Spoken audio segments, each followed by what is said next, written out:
Welcome back to another technical deep dive here in the debug zone. Today we're tackling a big question and breaking it down with insights from other users.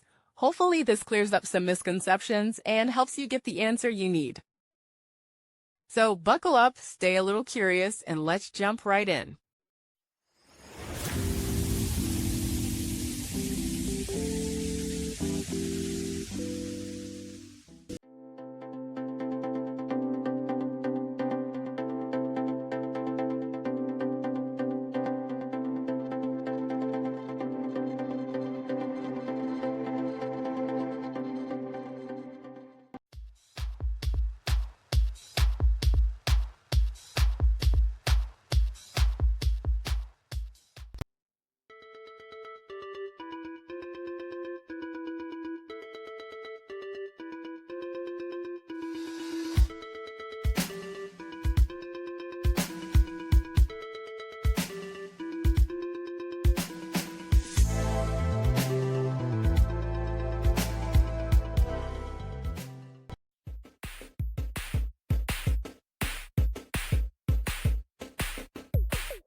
And that's a wrap.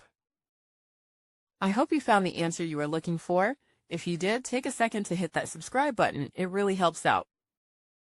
And let me know in the comments which solution worked best for you. See you next time in the debug zone.